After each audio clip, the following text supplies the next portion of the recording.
Magandang gabi mga kapatid. Magandang gabi sa inyong lahat. Tayo ay magpapatuloy sa ating pag-aaral sa salita ng Diyos. Nasa ikalawang Pedro tayo, kabanatang 1 pa rin ng 2 Peter, at mag-start tayo sa chapter 1 verse 5 to verse 11.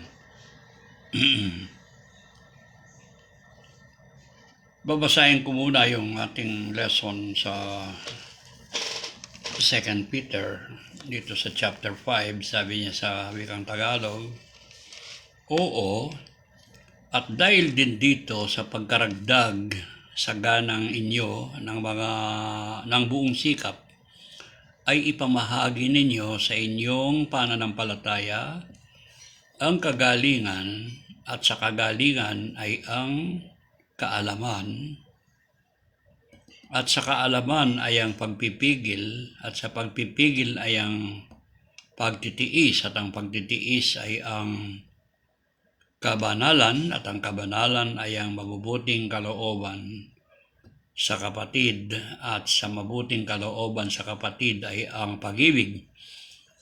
Verse 8, "Sapagkat kung nasa inyo ang mga bagay na ito at sumasagana, ay hindi kayo pababayaang maging mga tamad o mga walang bunga sa pagkakakilala sa ating Panginoong Jesucristo.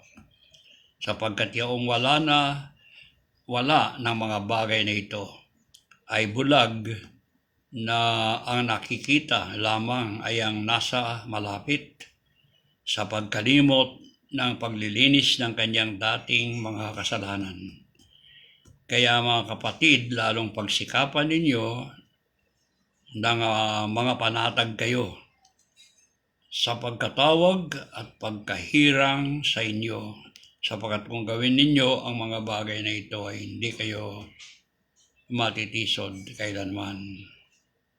Sapagkat sa ngayon ay pinamamahaging sagana sa inyo ang pagpasok sa kahariang walang hanggan ng Panginoon natin at tagapagligtas na si Jesucristo." Yun ang mga salitang ating pag-aaralan ngayon sa tulong ng Panginoon, mga kapatid. At tayo ay sumandaling manalangin. Dakila naming Ama, salamat po sa gabi ito at pinigyan mo kaming pahintulot upang kami po ay muling mag-aral sa inyong mga banal na salita.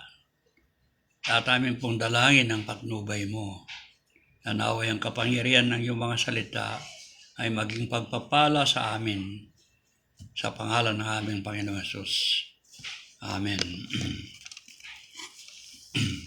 Napansinin po natin sa mga unang ating pag-aaral, sa mga unang talata na pinag-aralan natin, particularly yung first 4 verses na pinag-aralan natin, ay ang binabanggit ni Apostol Pedro ay yung mga itong kayang sulat ay kanyang isinusulat para sa mga Kristiyano, sa mga mananampalataya na tumanggap ng isang tinatawag nating precious faith, tumanggap ng isang mahalagang pananampalataya na galing sa ating Panginoong Jesucristo. At sa pamamagitan ng pananampalatayang yan ay kanilang tinanggap ang mga pangako na galing sa langit, yung mga pagpapalang espiritual na galing sa langit. At higit sa lahat, sila ay nakibahagi sa kabanalan ng Diyos. Iyon ang sinasabi sa unang verses. So, sabi niya, itong mahalagang pananampalatayang ito na ipinagkaloob ng Diyos sa bawat nagkakaroon ng pagnanais na makilala siya. Ang pananampalatayang ito na isang kapangyarihan upang kanilang makilala, maunawaan ng Diyos at maniwala sa Diyos ay galing din sa langit. Kaya napakahalaga ang pananampalatayang ito. So sabi niya, sinulatan niya yung mga taong nagkaroon ng mahalagang pananampalataya na galing sa Diyos at ang pananampalataya niya ng siyang kapangyarihan upang sila'y magtamo sa ating Panginoon ng mga pagpapalang espiritual at upang sila'y makibahagi sa kabanalan ng ating Panginoon. So, tungkol sa pananampalatayang ito, sabi niya dapat idagdag nila, sabi ng Bible, sabi ng English Bible, sabi niya sa 2 Peter chapter 1 verse 5, but also for this very reason, giving all diligence, add to your faith virtue, to virtue knowledge. Nawang salitang add to your faith. Kuminsan na pagkakamalian ng mga ibang nag-aaral, akala nila itong pananampalataya ay hindi pa sapat sa kaligtasan kundi dapat dagdagan pa ng gawa. Subalit, etong sinasabi dito ng Bible, add to your faith, alalahanin natin yung kanyang sinusulatan ay ligtas na dahil sa pananampalataya. Anong gusto sabihin ng idagdag ninyo sa inyong pananampalataya? Dito mga kapatid, ang kahulugan niya sapagkat ang kagaya ng ating dating pag-aaral na yung pananampalataya ay isang bagay na hindi nakikita ng mata. Faith is an abstract thing, like love, hindi natin nakikita. At sabi nga ni Santiago, kailangan ng pananampalatayang yan ay makita sa pamamagitan ng ating gawa. So, hindi yung faith plus works, kundi yung gawa ay bunga ng pananampalataya.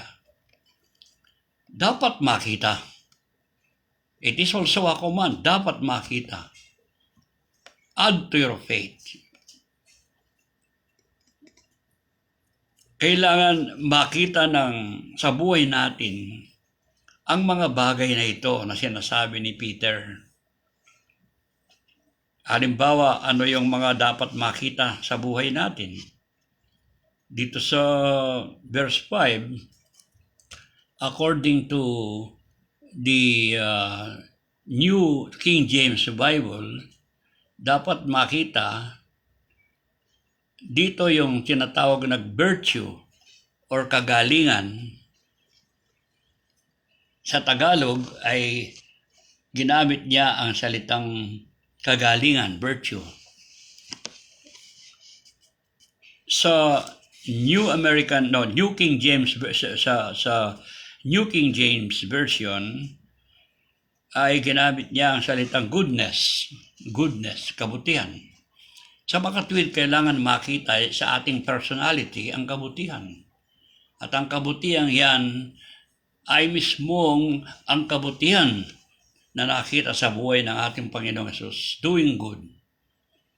He not only preached the word, but he is doing good. Sa makatuwid, ang salita ng Diyos ay nakikita sa buhay niya. Yan ang importante. Kaya, ang ating Panginoong Jesucristo ay pinakilala sa atin ng Diyos sa pamamagitan ng salita, by means of word, medium of expression.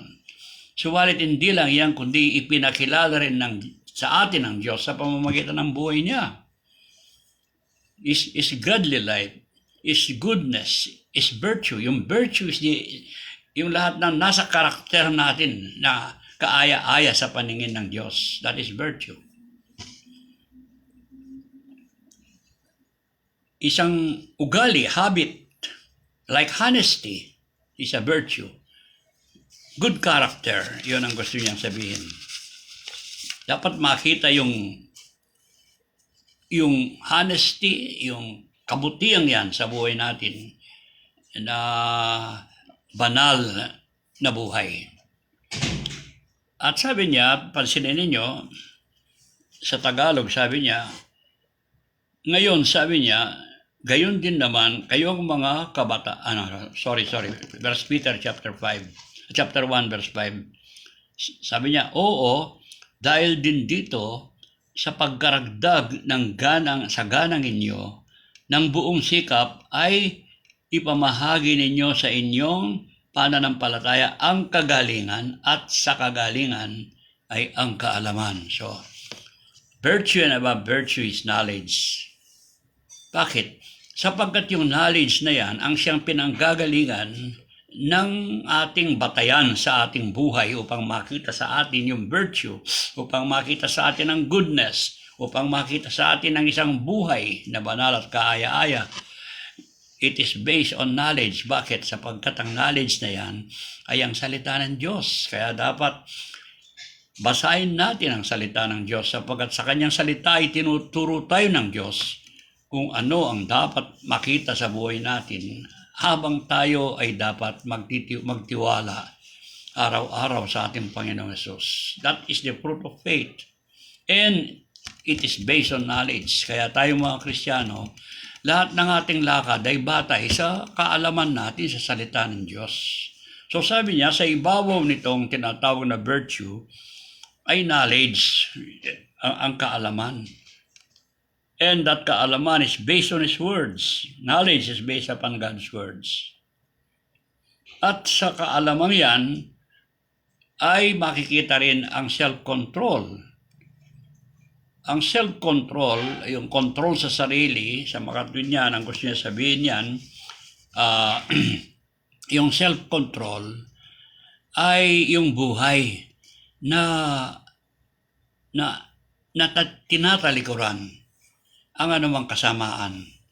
Like for example, yung vices, yung bisyo, iba't ibang bisyo sa laman, yung mga hindi magagandang salita, yung mga language ng sanlibutan, napapagtagumpayan natin by means of self-control.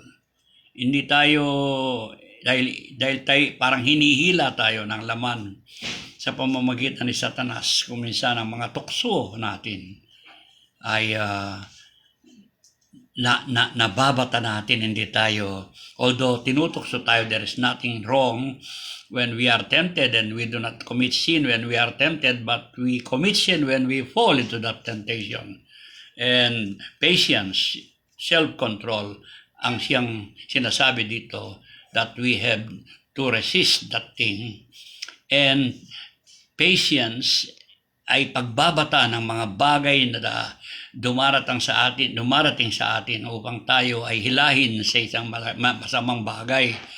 Subalit ang perseverance, patience din, kaya lang yung perseverance, yung despite of the fact na tayo ay patient sa mga pagsubok, sa mga bagay na inilalagay ni Satanas sa ating unahan upang tayo ma-fall into that temptation. Kung tayo magtatagumpay doon, that is perseverance. Patience ay pagbabata, but when we overcome yung mga bagay ng ating pagbabatang yan, and that is perseverance, sa makatwid, yan ay nagtatagumpay tayo. Kaya sinasabi niya dito, sa the New King James Version, sabi niya, to knowledge, self-control, to self-control, perseverance. So, patience and perseverance. Sa ibang Bible, patience. Pero dito, perseverance. Subalit, may dalawang meaning yon. Ang patience ay pagbabata sa mga tukso na dumarating sa atin upang hindi tayo mahulog. And yung kalakasang na nakita sa atin sa pamamagitan ng mga tuksong yan, nagtagumpay tayo, that's perseverance. Yun ang sabihin yan. And above that perseverance ay dapat magkaroon tayo ng godliness. Ano yung godliness? Yung pamumuhay na kaaya-aya sa ating Panginoon, sa Diyos. Yung mga holy living natin. Kaya kung darating sa atin ang tukso, kung darating sa atin ang pagsubok, kung darating sa atin ang kahirapan ng buhay at nagbabata tayo doon by trusting God, that is patience. And when we overcome those things, that is perseverance. Pagtatagumpay at anong kahulugan sa buhay natin yan. ang kahulugan yan ay godly living. Kaya yon ang sabi niya, godly living. Godliness is seen when despite yung mga tukso, mga kahirapan na dumadanas sa ating, inihila tayo upang matukso. Subalit tayo ay nagbata at dahil sa kalakasan ng Diyos na ating inaasahan sa buhay natin, we become victorious over those things, and that is perseverance. And because we persevere, that is godliness. Yon sabi niya. So, sabi niya dito, to knowledge, self-control, to self-control, perseverance, to perseverance, godliness, and to godliness, brotherly kindness. Yon ang isa sinabi niya. Sa mga katwid, ang isang dapat makita sa atin, yung ating relasyon sa isa't isa, ay dapat makita ang buhay Kristiyano sa ating relationship sa isa't isa bilang brothers and sisters. In what way? We exhort one another. Nagpapayuhan tayo sa isa't isa. Sa mga pagkukulang natin, we encourage everyone. Kung tayo nanghihina, anuman ang ating problema, we always, yung mga fellow brothers natin, they are there to encourage us, they are there to help us, anuman ang dapat. Dahil concerned sila sa atin. In fact, love is the outgoing concern for others. Kaya sa isang church, kailangan makialam tayo sa isa't isa. Alamin natin ang problema ng isa't isa. Yan ang mahalaga. Dapat involve natin ang ating sarili. Hindi dapat makita sa buhay ng isang Kristiyano na wala silang pakialam sa isa't isa. Kagaya ng buhay sa sanglibutan ngayon. It is the survival of the fittest. Walang pakialam sa isa't isa. Hindi sila interested kung ano man ang mayayari sa isa't isa as long as they are living a luxurious life. That is not the Christian way. In fact, the Christian way, anuman ang nararamdaman ng isang kapatid, ay nararamdaman natin. Kung masaya ang ating kapatid dahil siya'y nagtatagumpay sa kanyang buhay, masaya rin tayo. Kung siya'y nalulungkot, siya'y naghihirap, nararamdaman din natin ang kahirapan niya. Because we are entering one another's life through the power of the Holy Spirit. Kaya yun ang salitang godliness and brotherly kindness. Yun.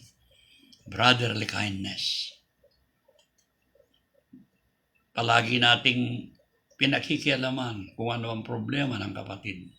Ano bang may tutulong natin sa kanya? And sometimes we forgo luxury because of their necessity.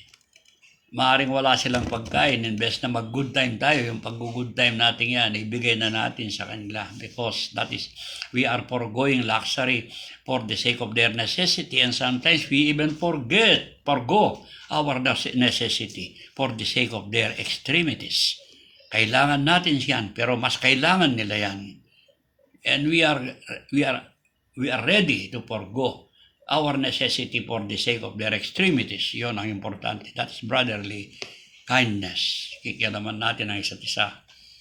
So, sabi niya, at on top of that brotherly kindness ay ang pag-ibig, love. Yun. In fact, yung love na yan, it surrounds all those things that we have studied before. Ang pag-ibig, sapagkat ang lahat niyan ay bunga ng pag-ibig. Sapagkat ang pag-ibig ay kapangyarihan upang ating mahalin kahit ang hindi kaaya-aya sa ating paningin. At ang pag-ibig na yan, ang siyang nagpapaandar sa ating buhay Kristiyano. Because it is the power of God that is in us, love. Yan ang kapangyarihan sa ating buhay Kristiyano, sapagkat ang pag-ibig na yan ang siyang tanda ng ating pagkakaisa kay Kristo. That is love. It is not the love that's inherent to us. Yung pag-ibig na likas sa atin ay isang pag-ibig na hindi maasahan. It is an adulterated love. And sometimes that love is sin. But the pure love that comes from God ay hindi kapareho ng pag-ibig na nakagisnan natin. Ang pag-ibig na yan ay kapangyarihan. Sapagkat ang Diyos ay pag-ibig. So sabi niya, dito mga kapatid, in verse 8, sabi niya, kung ang mga bagay na ito ay nakikita sa iyo, parang hindi ka kagaya ng isang bagay na walang bunga, isang bagay na puno na barren, tuyo at walang bunga. Kundi kung makikita ang mga bagay sa inyo, ang mga pinag-aralan natin ay para kang puno na palaging green ang iyong dahon at palaging namumunga. Kaya sabi ng Psalms 1, sabi niya, he is like a tree, sabi niya, that is planted in a moving waters. Hindi nalalanta ang kanyang dahon at namumunga siya bawat kapanahonan. That is the man who walks and surrendered and abandoned himself in the power of God, sabi niya. He is like a tree that beareth its fruit in seasons. And whatever ang gawin niya, hindi siya, palagi siyang nagtatagumpay. Whatever he do, shall prosper. Iyon ang sinasabi dito. Kung itong mga bagay na ito ay nasa iyo, hindi ka parang tuyong puno, kundi ikaw ay mabunga. So itong sinasabi dito, yung mga ad na ito, they are the fruit of faith. It's not true that it is faith plus works of salvation. No, it's not true that yung faith is not enough. You have to add something. No. They are the fruit of faith. Kagaya ni Santiago, para hindi tayo ma-confuse. Faith without works is dead, and these are the works of faith. So sabi na dito, you will not be unfruitful or barren in the knowledge of Christ. Verse 9, sapagkat siya nawala ang mga bagay na ito, ay ang kanyang paningin ay malabo at bulag siya. Ano gusto sabihin ng bulag siya? He may be a believer but he is without discernment. Wala siyang pangunawa. Kung minsan, hindi niya pinapansin ang nangyayari, kundi masyado siyang self-centered. Is it possible for a Christian to be self-centered? Yes, because the flesh is in us sometimes. That is the reason why sometimes Christ is not seen in many believers. Because the flesh is in us. And the flesh is still so strong that its demand sometimes are stronger than the voice of God. Naririnig natin Diyos pero hindi natin pinapansin. Ang ating kinoconcentrate ay ang ating sarili. Yung kagalakan ng buhay, kasaganaan ng buhay. Sometimes too much happiness in life. Kung hindi natin at kung hindi tayo aware, sometimes iyan ang nagiging dahilan kung bakit it hinders us sa ating Christian growth. Yung masyadong concern sa ating sarili. Even we Christians are like that sometimes, but that will hinder us sa ating growth. Sapagkat unti-unti yan ay tayo inilalayo sa ating concentration sa ating Panginoon na siya lamang ang source ng true joy. There is no other joy apart from the joy that we see in Jesus Christ our Lord. So sabi dito, he who lacks these things is short-sighted even to blindness and has forgotten that he was cleansed from his old sins. Nakalimutan pa niya. Kung minsan, dapat ang isang Kristiyano ay palagi niyang inaalala yung ginawa ni Kristo sa kanya. Sapagkat yan ay isang kapangyarihan upang makita natin na walang bagay na mabuti sa atin except kung anong ginawa ni Kristo sa atin. And if what Christ did to us is always present in our minds, that is also a power upang tayo ay mamuhay lamang para kay Kristo sapagkat utang natin ang buhay natin sa Kanya. Kaya marapat lamang na tayo sumunod sa Kanya, sa Kanyang salita at ang salita niya ang silang maghuhubog sa ating buhay upang makita ang kabanalan at ating Panginoong Hesus sa ating pamumuhay.